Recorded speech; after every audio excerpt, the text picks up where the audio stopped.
Hello and welcome back again to this lecture series on literary theory. With our previous lecture, we have completed our discussion on feminism, and today we are going to take up a new topic, which is modernism and postmodernism. Now, both of these terms, modernism as well as postmodernism, have at their root the word modern. So, we will start our discussion today by looking at this particular word and the kind of temporal experience that it signifies. And then we will move on to see how this notion of the modern plays out in the field of literature in particular and art in general, especially during the period that is usually designated by the terms modernism and postmodernism. So, what is modern? Well, at its simplest, the term modern is an adjective that specifies a point in time. It represents whatever is current and present, the time now as opposed to the time that is past or the time that is yet to come. But modern is not just a point in time, it is also what may be called a temporal experience, a particular way through which time is experienced. This concept represented by the term modern comes out beautifully in the seminal work of the American Marxist literary scholar Marshall Berman, and the book that I am referring to is titled All That is Solid Melts into Air. It was published for the first time in 1982. Now, I have mentioned a number of books in the course of this lecture series, and I have asked you to read them if possible, but if you were to just pick one of the books that I have mentioned, I would like you to pick and read this book by Berman. This is a book that I encountered quite by chance actually while I was writing my doctoral thesis, and what captivated me about this book was, of course, the tremendous amount of erudition that was at display, but also Berman's brilliantly entertaining writing style.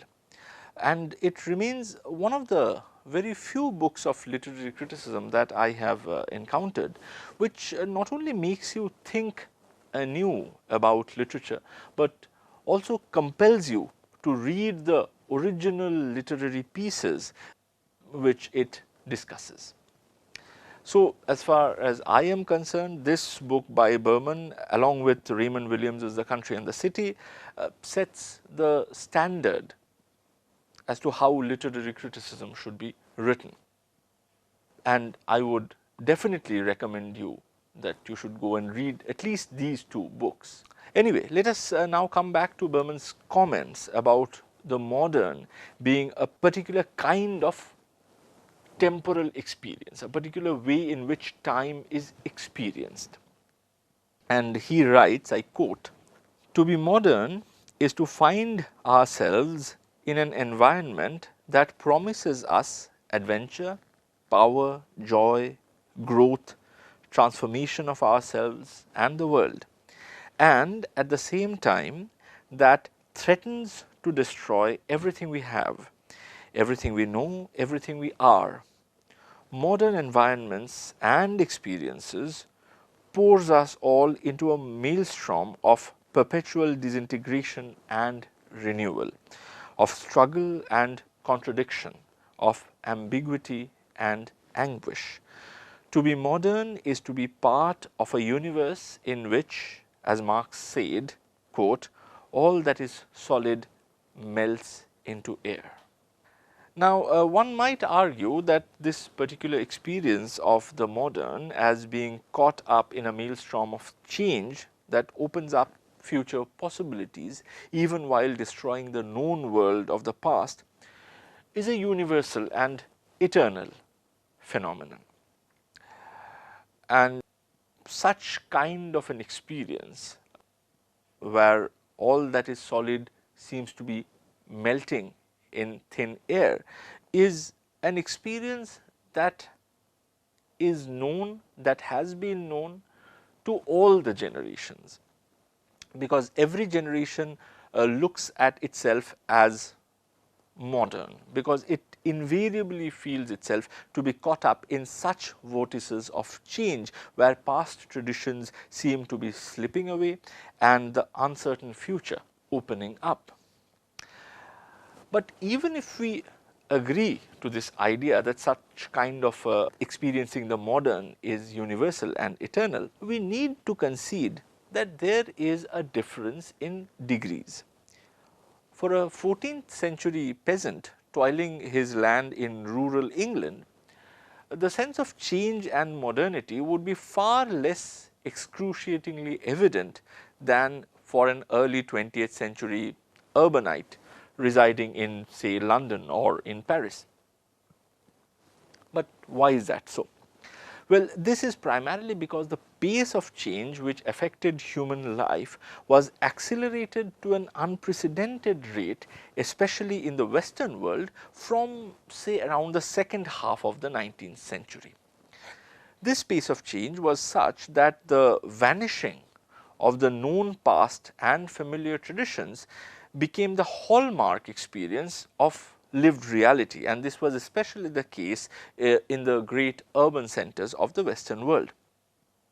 Now, as I have already noted in some of my previous lectures, this sense of being caught up in a violent whirlpool of change culminated in the experiences of the First World War, which quite literally as well as metaphorically destroyed the Western world order as it was known till the early 19th century.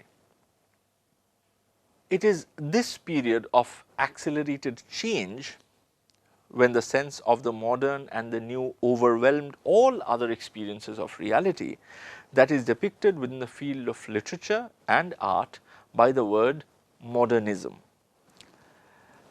The exact dates demarcating this period is open to debate, but it is generally agreed that modernism starts from around the late 19th century. Some suggest that the date is 1890, and there is also a more or less consensus view about when modernism came to an end. So, usually 1930s or the beginning of 1940s is regarded as the time when modernism came to an end, and with the beginning of the Second World War and another round of violent changes that it unleashed, we start moving beyond modernism and into the realm of the postmodern. So, this is the generally accepted chronology of modernism and postmodernism, and in this lecture we will proceed chronologically, and we will first take up modernism for discussion, and then we will move on to a discussion of postmodernism.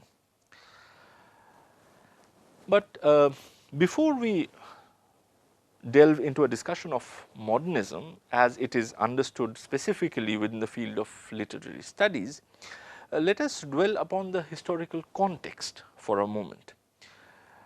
So, what was it that led to such a tremendous acceleration of changes in the lived experiences during the period designated by modernism?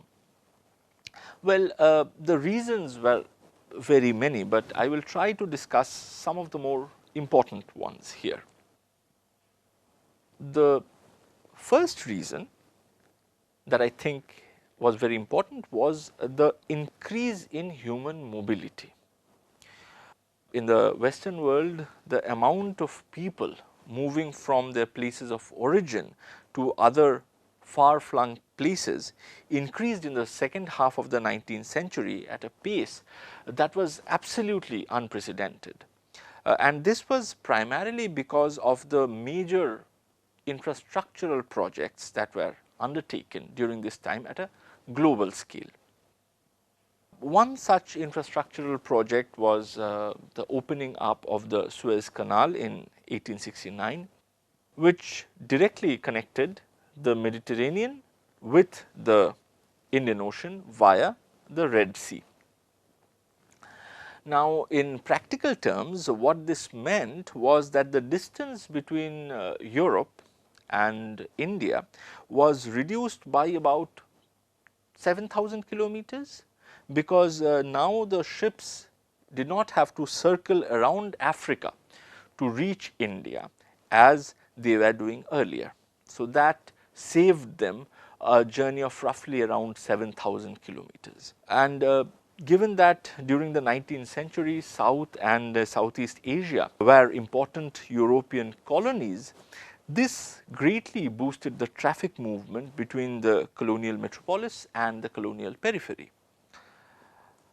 However, the great infrastructural innovations of this period were more obviously visible on the land than on the sea.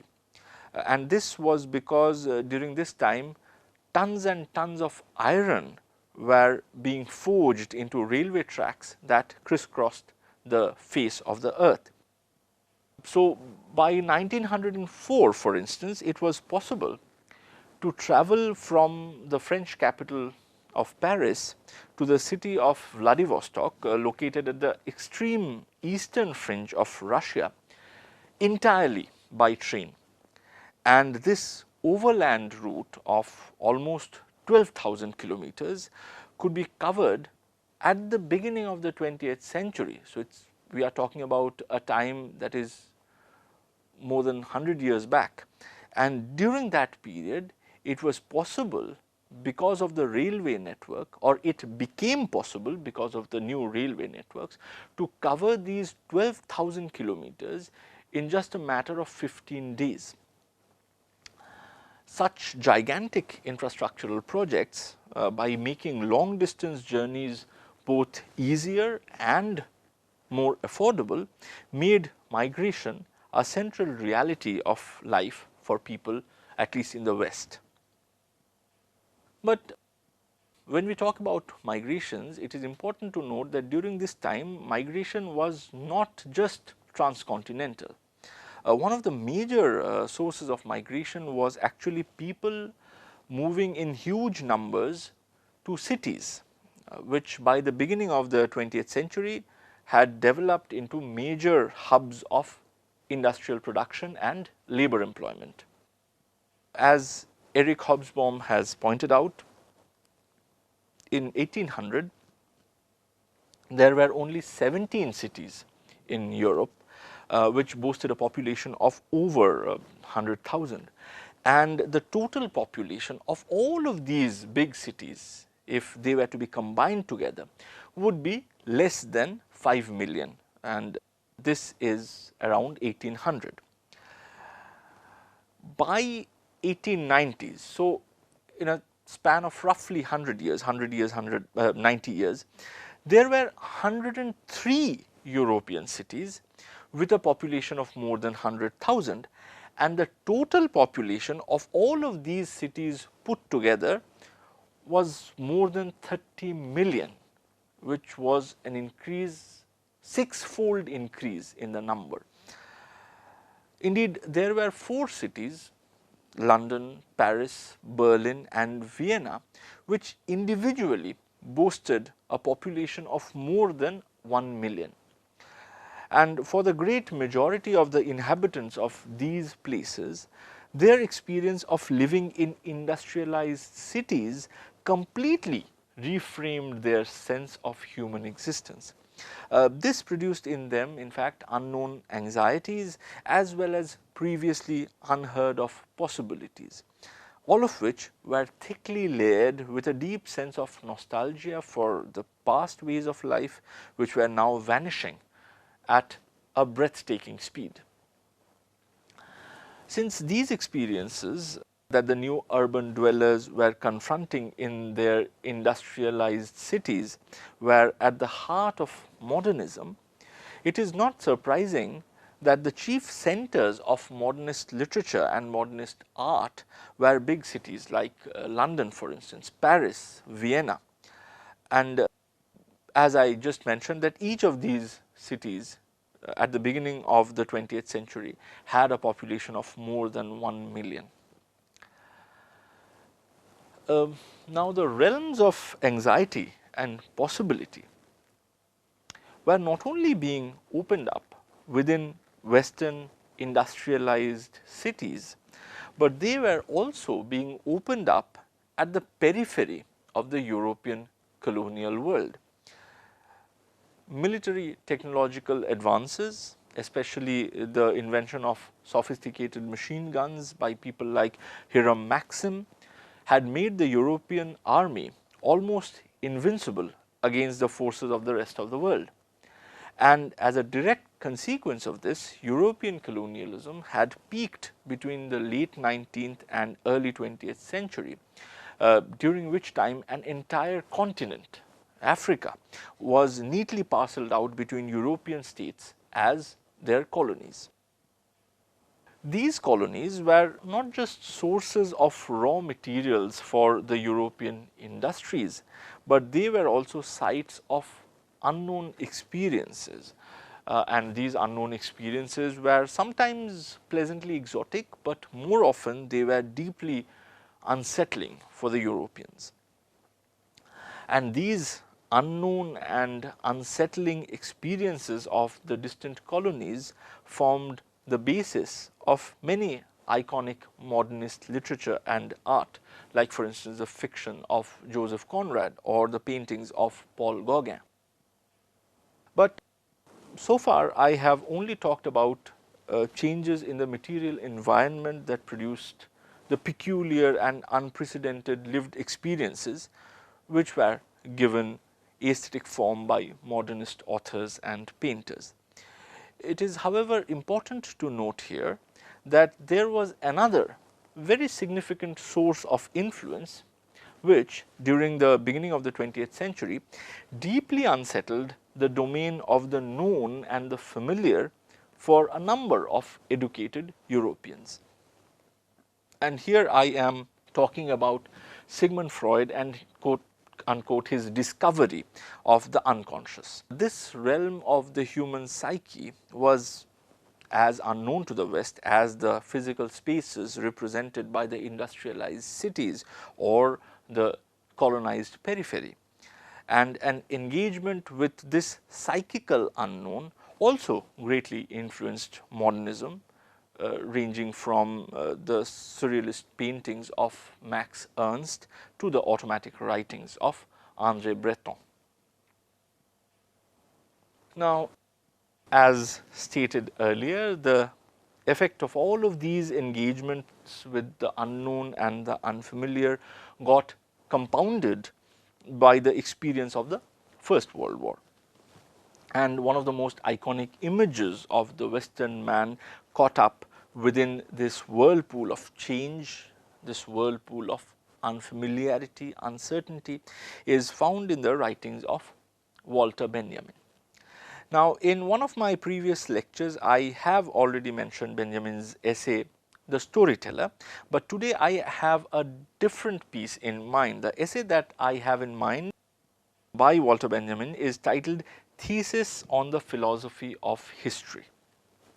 In this essay, Benjamin talks about his favorite painting by the artist Paul Klee, and originally the painting was titled Angelus Novus, which literally means new angel.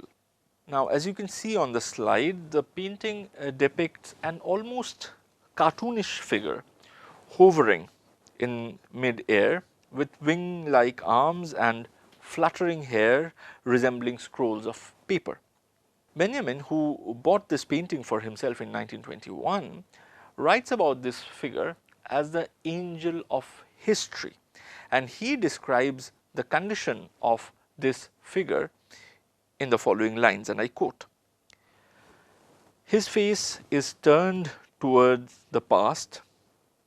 Where we perceive a chain of events, he sees one single catastrophe, which keeps piling wreckage upon wreckage and hurls it in front of his feet.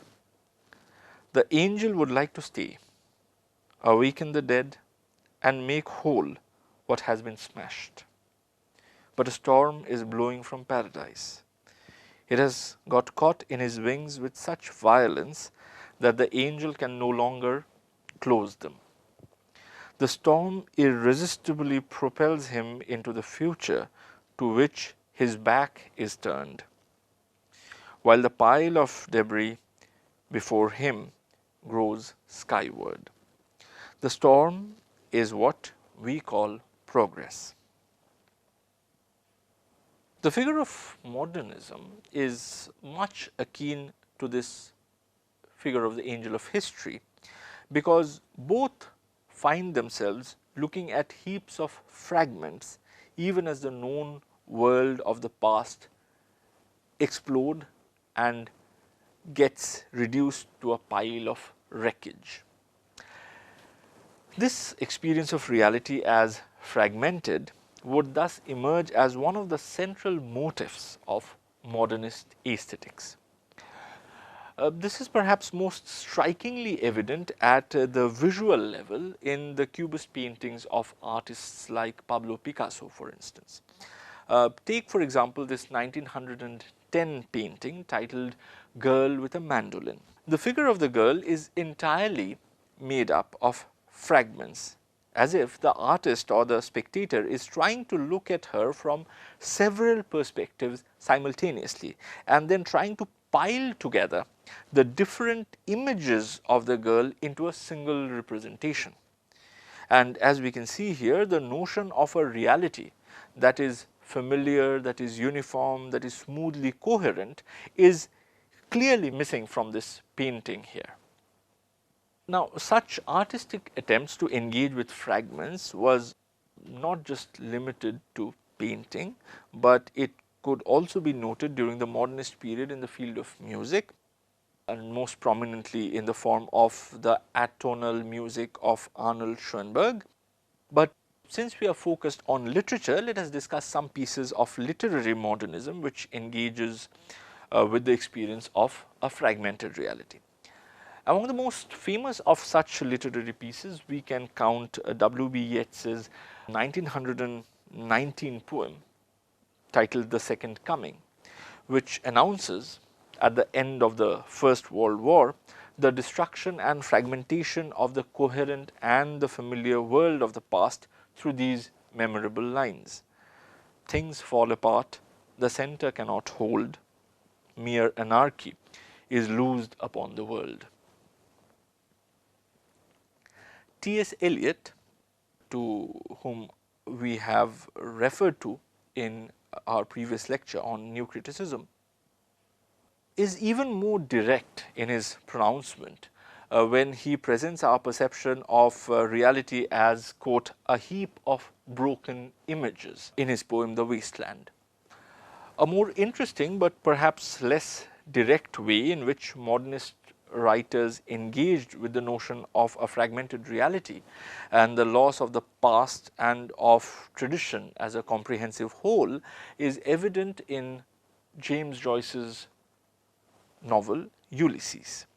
This novel was published in 1922, which is often hailed as the miracle year of literary modernism, and it is celebrated as the miracle year of literary modernism because this was the year which of course saw the publication of Ulysses, but this was also the year when Eliot's The Wasteland was published, as well as Virginia Woolf's novel Jacob's Room and her short story titled Mrs. Dalloway in Bond Street, which she would later develop into the classic novel Mrs. Dalloway.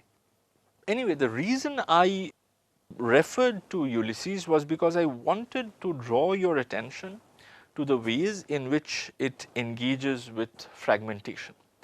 And one of the chief ways in which this novel articulates fragmentation is through the writing style. The entire novel, in fact, parodies a number of writing style, ranging from that of sentimental literature to catechism to surrealist fiction to pedestrian slangs. And by mixing up all of these different stylistic techniques, often in the same chapter, the novel conveys a sense of being something like a patchwork quilt, a kind of a collage in which various scraps and pieces of literary traditions are placed together to form a design. Now, here you might observe that I am actually putting forward a contradiction when I am pointing out both the fragmented nature of Ulysses as well as its attempt to create a design. And this contradiction is actually very crucial to modernism. As we noted in Walter Benjamin's elaboration of Paul Klee's painting, the figure of the angel caught within the maelstrom of modern history cannot refuse to acknowledge the process of fragmentation that he sees unfolding before his eyes. But neither can he help himself from trying to, and I quote, awaken the dead and make whole what has been smashed. So, there is a duality at work here in which the process of fragmentation is acknowledged, and yet attempts are also made to bring the fragments together to form a whole again. This duality in fact is at the heart of modernist literature. So, for instance, even while texts like The Wasteland or Ulysses present a fragmented surface, they also attempt to structure these fragments to produce a sense of wholeness and unity. And one of the major ways in which modernist literature tries to structure the fragments and give them a sense of unity is through using myths. So, for instance, underneath all the various allusions, quotations, stylistic changes that these texts depict, you will find an underlying mythic story that keeps these fragments together. So, whereas The Wasteland employs the Fisher King myth of the Arthurian legend, Joyce's Ulysses is underlined by the myth of Odyssey, which we find narrated in the Homeric epic. It is through these underlying stories or myths that modernist literary works seek to maintain a sense of coherence. And this coherence is often not visible on the surface, and therefore readers might miss it on their first reading, but these mythic structures are nonetheless present at the subliminal level, giving the reader a sense of wholeness, a sense of connectivity, a sense of everything coming together to form a pattern, a design. And the experience of reading a modernist text is therefore somewhat akin to the experience of looking at the Cubist painting of Picasso that I mentioned a few moments ago. Because maybe at the first glance the painting will only appear to be a heap of fragments, but when we concentrate on it, we start making out the presence of a pattern which unites the fragmented surface into the identifiable shape of a girl with a mandolin. The effect of the underlying subtext is therefore something similar, because it too binds the fragmented surface of the text and gives it a sense of wholeness. When, however, we move from modernism to postmodernism, which is assumed to begin from around the time of the Second World War, we notice two important things. The first thing that we notice is that the modernist engagement with the notion of fragmented reality remains intact, remains present. And this is but expected, because all the agencies of change that were at work during the modernist period intensified and accelerated in the decades following the 1930s. And the horrors of the First World War was acted out in a far larger scale by the Second World War. But on the other hand, with the emergence of postmodernism, we also start encountering a critique of the desire for wholeness that underlined the modernist engagement with the fragmented reality. And to understand this further, let us now move to study the work of Jean-François Lyotard. Lyotard, whose dates are 1924 to 1998, was the author of the highly influential 1979 publication La Condition Postmoderne, which was later translated in English as the postmodern condition. And this book was one of the pioneering texts which introduced the term postmodernism in the fields of philosophical, literary and cultural studies. And according to this book, the most fundamental feature that characterize the postmodern condition is, and I quote, incredulity towards meta-narratives. In other words, distrust towards meta-narratives. So, what is a meta-narrative? Well, the prefix meta is derived from the Greek language and is usually used to signify something that lies beyond or above.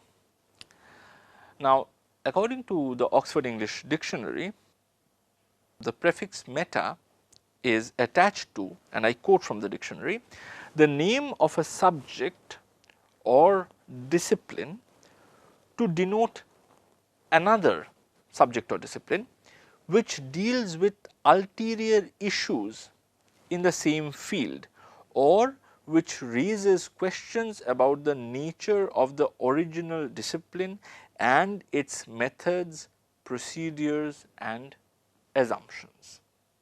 Now, if we turn specifically to the definition of meta-narrative in Oxford English Dictionary, we get this. So, meta-narrative is defined as a piece of narrative, especially a classical text or other archetypal stories like myths for instance, which provides a schematic worldview upon which an individual's experiences and perceptions may be ordered.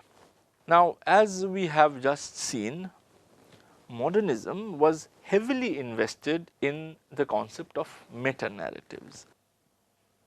They were looking for archetypal stories, archetypal patterns which would provide some kind of a schematic worldview on which their individual experiences, which were fragmented, could be brought together and could be ordered. And when confronted with the fragmentation of their known world, familiar past and accustomed rhythms of life, the modernist artist or novelist or poet tried hard to connect the fragments together by highlighting the presence of an underlying design, a grand meta-narrative as it were, that would help make sense of the world as a unified whole. However, according to Lyotard, postmodernism denies the primacy of any such unifying meta-discourse or meta-narrative and prioritizes what he calls petit récits or little narratives instead of a single unifying grand narrative or master narrative. Now, this shift from foregrounding a grand meta-narrative to critiquing or showing incredulity towards meta-narratives has had significant consequences within the field of literary studies.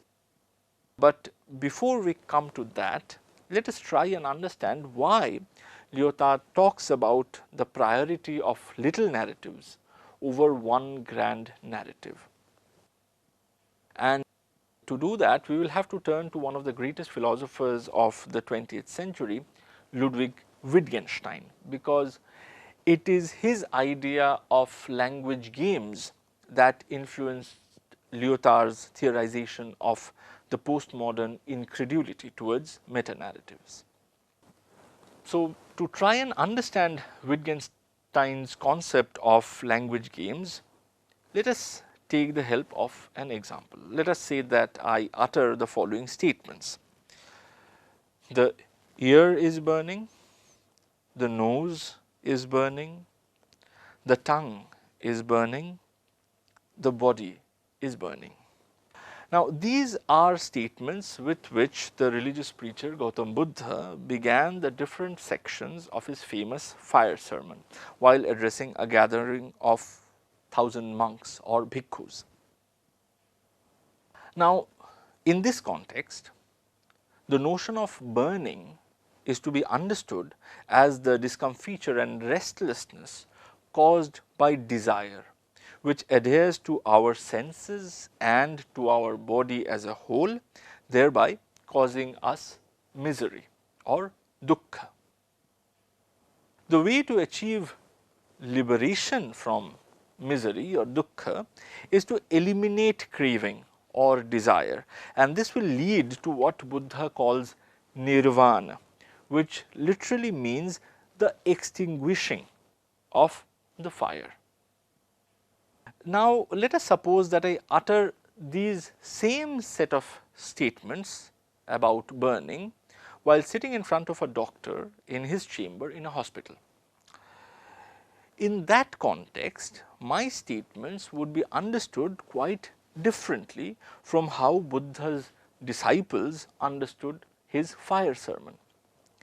In the hospital, the doctor would interpret my statements to mean that I am suffering from intense irritation and burning sensation throughout my body because of some physical malady, or probably because I have been physically touched by fire.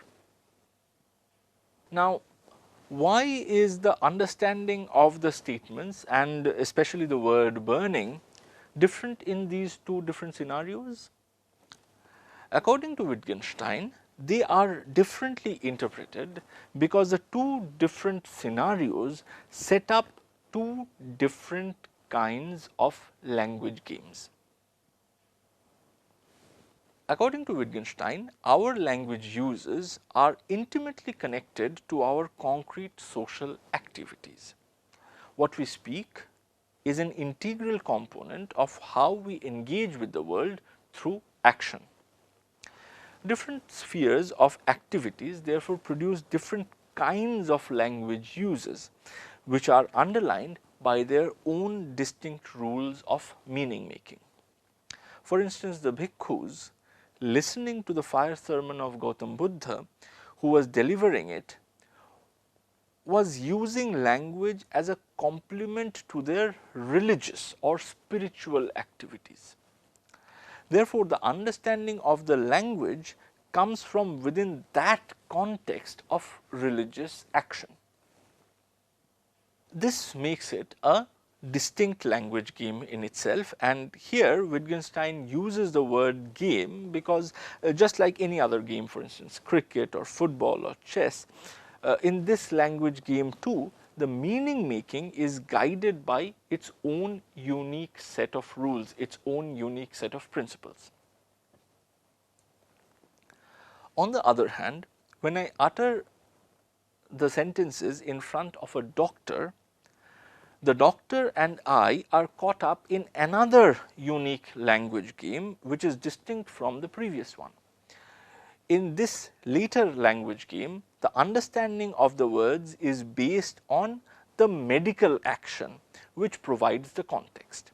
And this context of action generates a sense of meaning making rules that are very different from the rules of the language game in which the bhikkhus and Gautam Buddha participates during the fire sermon.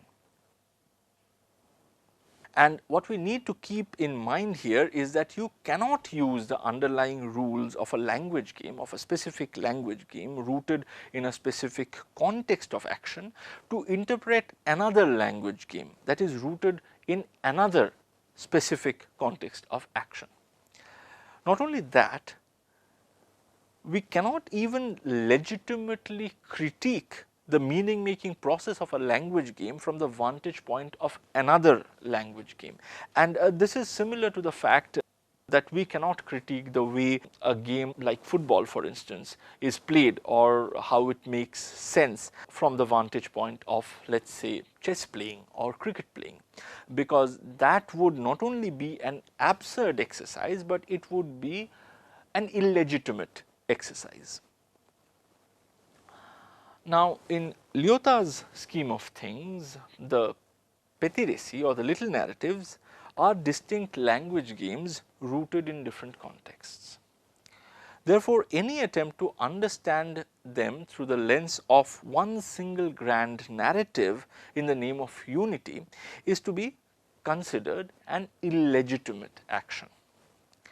In contrast, the little narratives are actually to be celebrated over a single grand narrative, and this is precisely the celebration that characterizes the postmodern condition. So, for instance, in many textbooks you will see that though both modernism and postmodernism engaged with the fragmented reality, it is in postmodernism that you see a celebration of fragmentation. So, this is the celebration that I am now talking about. But then we are confronted with a question, which is why should the plurality of little narratives be celebrated over the singularity of one grand narrative? Well, one grand narrative effectively means the imposition of one specific narrative promulgated from one specific subject position onto everything else. For instance, the grand narrative of patriarchy is promulgated from a subject position which prioritizes the male and the masculine. In our lectures on feminism, we have already seen how the hold of this grand narrative has led to a systematic denial of women's rights. It is only gradually that we are trying to move towards a world order where women-centric discourses would be at least regarded to be as legitimate as the man-centric discourse of patriarchy. Similarly, it is only generally that we are trying to emerge out of the grand narrative of heterosexuality and bring to the mainstream narratives about alternative forms of sexuality. From Lyotard's perspective, the postmodern condition is characterized by this growing sensitivity towards the possibility of a multiplicity of equivalent narratives. And one of the major consequences of this celebration and proliferation of alternative discourses has been marked by the rise of post-colonialism in the field of literary studies. And we are going to take up post-colonialism and its impact on literary theory in our next lecture. Goodbye till then.